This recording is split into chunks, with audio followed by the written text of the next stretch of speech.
रही बात कॉकरोच जनता पार्टी की, जिन युवाओं को ये लगता है वो ये उनको रिप्रेजेंट करती है, अबे मतलब किस लेवल के चूतिया हो तुम?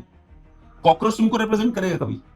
जब दंगे होते, जैसे फ्रांस है, यहाँ पे दंगे हो रहे हैं, अगर पुलिस 4 लोग गोली मार दे, दंगे खत्म, सब अपने घर पहुंच जाएंगे। समझ रहे हो? उनको लगता है कि वो इस्लाम मुसलमानों से अच्छा जानते हैं, उनको लगता है आईएस से अच्छा इस्लाम वो समझते हैं। भारत में ऐसे बहुत लोग हैं, भर भर के ऐसे लोग हैं।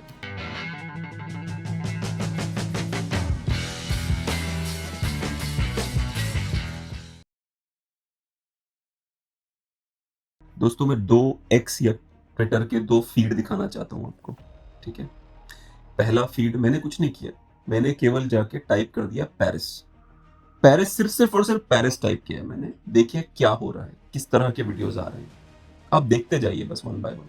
मैं आपके लिए स्लो चला रहा हूं ताकि आप वीडियो के 2-3 सेकंड देख सकें और फिर आगे मूव होता जा रहा हूं वन बाय वन।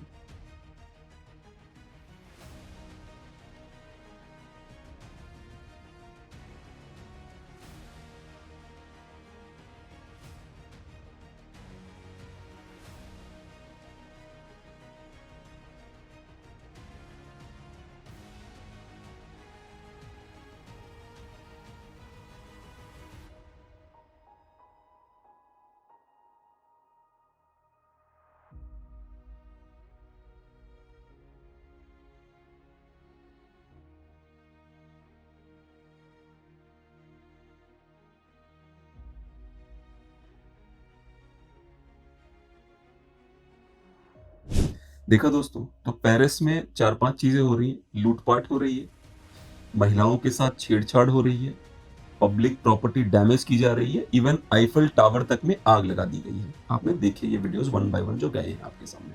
अब सवाल ये आता है कि जो वहां का राष्ट्रपति है इमैनुअल मैक्रोन, मतलब वो बंदा, क्या उसको नहीं पता, क्या वो पेरिस में नहीं कहीं और रहता है?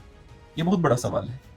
तो उस सवाल का जवाब पाने के लिए मैं क्या किया, मैंने सर्च करा इमैनुअल मैक्रोन जो फ्रांस का प्रेसिडेंट है, कि देखते हैं वो कितना परेशान है, वो कितना कंसर्न्ड है कि उसके यहाँ पे इतना बड़ा बवाल हो रहा है।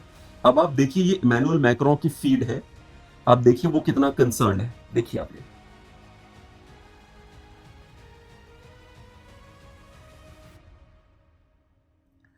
ये देखिए, यहाँ पे ये चूज कह रहा है, यहाँ पे ये कह रहा है चूज फ्रांस। क्यों चूज था, क्या लगा दुकान पे या इन्वेस्टमेंट? जो अभी यहाँ पे वो ब्रैग कर रहा है, कह रहा है 90-93 बिलियन डॉलर फ्रांस में आ रहे हैं, ताकि जो नॉर्थ अमेरिकन मुस्लिम इमिग्रेंट्स हैं, जब आप वहां पे इन्वेस्टमेंट लगाओ तो उसमें आग लगा दें आके, इसीलिए चाहता है वहां पे इन्वेस्टमेंट आए। दूसरे में ये ट्वीट में ये कह रहा है, मिडिल ईस्ट के लिए ट्रंप से मैंने बात करी, बगल में घर जल रहा है, राजधानी जल रही है, पर ये मिडिल ईस्ट की चिंता है इसको। ये तीसरा देखिए, नेवी का वीडियो डाल रहा है, मेरी नेवी। अरे नेवी को इतनी औकात है, नेवी को तो फ्रांस पेरिस में उतार उनको पहले, है ना? अब ये वो फुटबॉल में जो लोग जीते हैं उनको बधाई देते हो वीडियो इसका। अब ये वीडियो डाल रहा है कि मैंने मोहम्मद बिन सलमान और ओमन सुल्तान और दुनिया भर के लोगों से बात करी है। अब देखिए, अब ये मई 30 आ गया, मतलब 31 जा चुका है, फिर से चूज फ्रांस आ गया। मई 30 में पता नहीं ऐसे हीरो बनने वाली फोटो आ गई, ये है वो है, ऐसा है वैसा। अब आप देख रहे हैं इस व्यक्ति को अपने ही राजधानी में इतना बड़ा रॉयट हुआ है, आग लग गई है। आईफल टावर जो सबसे सिग्निफिकेंट टावर मानते हैं ये लोग, मैं नहीं मानता, मैं जा चुका हूं, 2% की जगह है, कुछ इंटरेस्टिंग नहीं उसमें, पर ये लोग बड़ा उसको तारीफ करते हैं। ये सबके सब सारे European, oh my God Eiffel tower, American भी दिमाग खराब है, जल रहा है। मैक्रो कितना फर्क पड़ता है, मैंने आपको उसके ट्वीट के फीड दिखा दी, इतना ही फर्क पड़ता है। मुझे याद है एक अरबी जो यूएई के जो ओरिजिनल जो मुसलमान होते हैं ना, अरबी वो ओरिजिनल होते हैं, वहां से एक यूएई के एक मुसलमान थे, फॉरेन मिनिस्टर थे शायद वो वहां के। उन्होंने एक बार बहुत उनसे मीडिया सवाल पूछ रहा था, तो उन्होंने अंग्रेजी में बोला था। पहले वो अरबी में बोल रहे, चूंकि अरबी कॉन्फ्रेंस थी, और उन्होंने बोला लेट मी से this in English so this can go in English. मतलब वो यूरोप को समझा रहे थे, अंग्रेजी में बोल के समझा रहे थे। 7-8 साल पुरानी बात है शायद ये। तो कह रहे थे कि अगला जो ओसामा बिन लादेन पैदा होगा, अगला जो आतंकवादी पैदा होगा, वो मिडिल ईस्ट से नहीं पैदा होगा, वो यूरोप में पैदा होगा, यूरोप में। सुनिए वो क्या कह रहे हैं, आप सुनिए। Let me say this in English so you can understand what I'm saying. There will come a day that we will see far more radical extremists and terrorists coming out of Europe because of lack of decision making, trying to be politically correct, or assuming that they know the Middle East and they know Islam and they know the others far better than we do. And I'm sorry, but that's pure ignorance.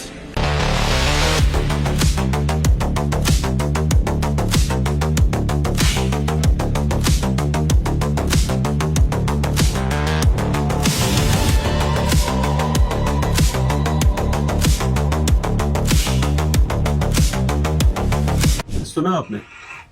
इन्होंने क्या कहा? इन्होंने कहा कि कुछ लोगों को लगता है यूरोप में, भारत में तो ऐसे भर भर के ऐसे लोग हैं जिनको ये लगता है कि वो इस्लाम को मुसलमानों से अच्छा जानते हैं। समझ रहे हो आप? उनको लगता है कि वो इस्लाम मुसलमानों से अच्छा जानते हैं। उनको लगता है आईएस से अच्छा इस्लाम वो समझते हैं। भारत में ऐसे बहुत लोग हैं, भर भर के ऐसे लोग हैं जिनको लगता है कि इस्लाम को वो मुसलमानों से अच्छा समझते हैं। जैसे कोई मुसलमान से आप पूछोगे जिहाद का मतलब, वो बताएगा, सच बोलेगा। मुसलमान के अंदर लाख कमियां हैं, पर इस्लाम के बारे में वो झूठ नहीं बोलता, वो चौड़े बताता है अपना सच। पर अगर आप किसी जेएनयू के 2% के प्रोफेसर को पकड़ लो, किसी कॉकरोच को, तो क्या बोलेगा? वो बोलेगा अरे नहीं, जिहाद का मतलब होता है अपनी अंदर से जिहाद करना। उसे घंटा नहीं मालूम। उसको लगता है कि पूरा आईएस भटका हुआ है, उसको लगता है पूरा मुसलमान उम्मा भटका हुआ है। वो चूंकि वो उसके माथे बड़ा बड़ा जेएनयू का सी लिखा हुआ है, तो उसको लगता है कि सब जो है सब भटके हुए, मेरे को सच पता है इस्लाम का। ये फॉरेन मिनिस्टर बोल रहा है यूएई का, सच बोल रहा है। अब आपको दिखाता हूं कि वहां के जो ट्यूनीशियन, मोरक्कन, जो वहां के मुस्लिम्स गए हैं वहां पे पेरिस में, उसमें से एक लड़का वीडियो में कह रहा है कि हमने तो पेरिस पे वर्ल्ड वॉर 2 में जो जर्मन्स ने जितने दिन में जीता था, उससे पहले तो हमने कब्जा कर लिया पेरिस पे। ये वीडियो देखिए उसका आप। Filme tout autour de toi, il y a des Algériens, il y a des Tunisiens, il y a des Marocains, il y a des Sénégalais, il y a ce que tu veux. Marine, on est là ma gueule. On a fait plus vite que les Allemands, on a pris Paris en 3 heures. Les Allemands ils l'ont pris en 24 heures. ये कह रहा है German army को काफी दिन लग गए थे, हमने 3 घंटे में पेरिस पे कब्जा कर लिया मुसलमानों ने। अल्लाह अकबर के नारे लगाए जा रहे हैं, आग लगाई जा रही है हर जगह। मैक्रो को नहीं पता, इमैनुअल मैक्रो को। कैंडेस ओवेंस नाम की एक अमेरिकन वो है, यूट्यूब जर्नलिस्ट है। उसने कहा था कि ब्रिजिट जोन्स, ये मैक्रो की जो बीवी है, वो दरअसल महिला नहीं, वो एक पुरुष है, वो एक मर्द है। और मैक्रो जो है वो गे है।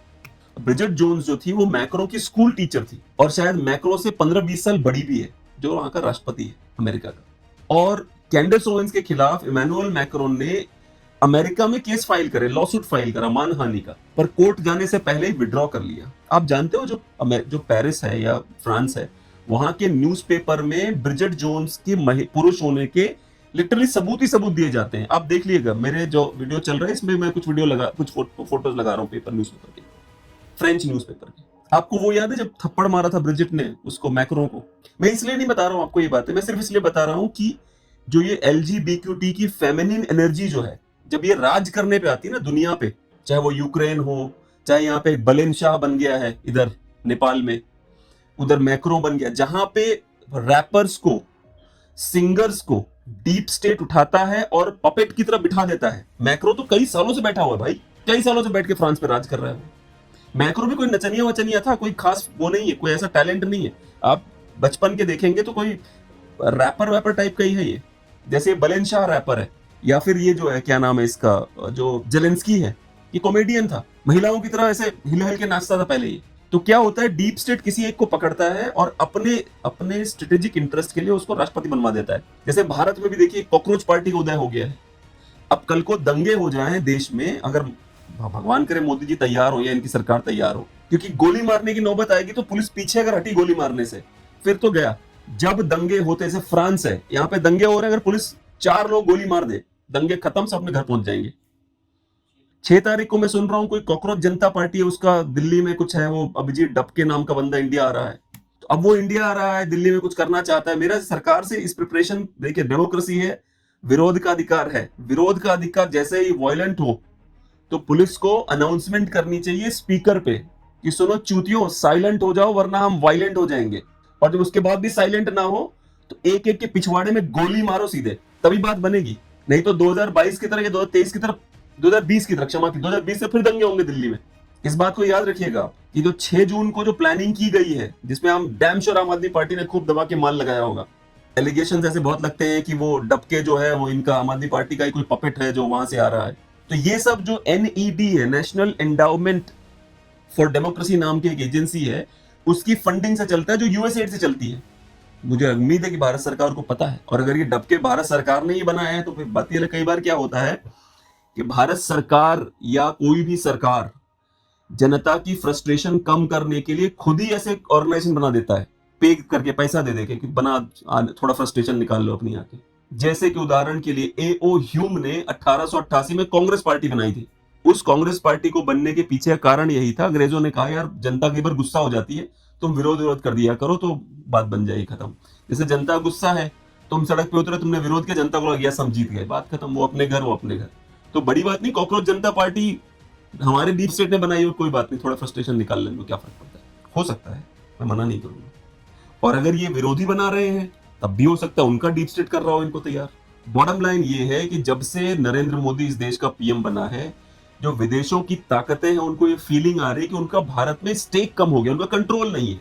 इसलिए एक अंतिम बात आपको बोल के फिर ये समाप्त करना चाहूंगा मैं। सवाल ये है कि क्या आरएसएस बैठा है पेरिस और फ्रांस में जो इतने दंगे हो रहे हैं? क्या वहां पे बीजेपी इलेक्शन करवाना चाहती? कई लोग आपको मिलेंगे लिब्रांडू टाइप के सेक्युलर्स मिलेंगे, चूतिया, जो कहते हैं अरे सब आरएसएस बीजेपी की वजह से हो रहा है, वरना हम तो हिंदू मुसलमान भाईचारा है, भाईचारा नहीं है। क्या यहां पे आरएसएस बीजेपी है जो फ्रांस में ये करवा रही है? कब तक आप सच को छोड़ के, जो हर मुसलमान सच बोलता है कि हमारा रियल पर्पस क्या है, डॉक्टर भीमराव अम्बेडकर अपनी किताब में लिख के गए इनका रियल पर्पस क्या है, मुसलमान सच बोल रहा होता है, ये लिब्रांडो का झूठ बोल रहा होता है मुसलमान के बिहाफ पे। कौन सा आरएसएस बीजेपी है फ्रांस और पेरिस में जो यहाँ पे, जहां पे इतने दंगे किए जा रहे हैं? वहां कौन सा हिंदू मुस्लिम दंगा है? नहीं है। बॉटम लाइन ये है कि इस तरह के दंगे, इस तरह का आगजनी इसलिए की जाती है ताकि आप औकात में रहें, घर के अंदर रहें। सड़क पे नमाज पढ़ना भी वही है, दावा कहते हैं इसको कि हमारा है सब, किसी के बाप का नहीं है कुछ भी यहाँ पे। याद है एक शायर था जो मर गया कि सबका खून शामिल है, ये मिट्टी टट्टी कुछ लिख के गया था, वो किसी के बाप का नहीं है। तो ऐसे लोग जानबूझ के लिखते हैं ताकि दावा कर सके हर चीज पे। दावा करके 30-35% इंडिया ले चुके हैं, अब बचे हुए पे फिर दावा कर दिया है। हर जगह केवल एक ही बकवास करेंगे कि ये तू जो है हिंदू है इसलिए तू मेरे पीछे पड़ा हुआ है। दोनों चलता है, गाजी भी चलता है, विक्टिम कार्ड भी चलता है। पेरिस में देखो ना यार, आप ये कहना कि जो जर्मन कर नहीं पाए वो हमने 3 घंटे में कर दिखाया, आपको लगता है गाजी है? ये गाजी बन रहा है ये बंदा। अभी गोली मार देंगे, जैसे पेरिस में ही एक युवक को गोली मार दी थी पुलिस ने, तब क्या हुआ था? तब विक्टिम कार्ड चला था, दबा के विक्टिम कार्ड चला था, देखो क्या हो रहा है हमारे साथ। और ये इमैनुअल मैक्रोन जैसे लोग, इन्हें फर्क ही नहीं पड़ता। सबक अभी से सीखेगी भारत सरकार तो फ्यूचर सेफ है। अभी से अगर हिंदू सबक सीखेगा तो फ्यूचर सेफ है, अन्यथा ये धू करके जलेंगे। भारत की भी जगह है, क्योंकि सड़क पे जब उतरती है जनता तो उसे पता नहीं चलता।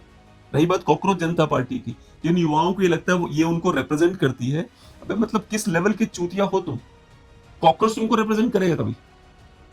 मतलब किस लेवल का लो लेवल है तुम्हारा कि तुम्हें कॉकरोच रिप्रेजेंट कर रहा है? भारत सरकार प्रिपेयर्ड रहे, क्योंकि दंगों को पेरिस के लेवल पे पहुंचने ज्यादा टाइम नहीं लगता। आज के लिए इतना है, धन्यवाद।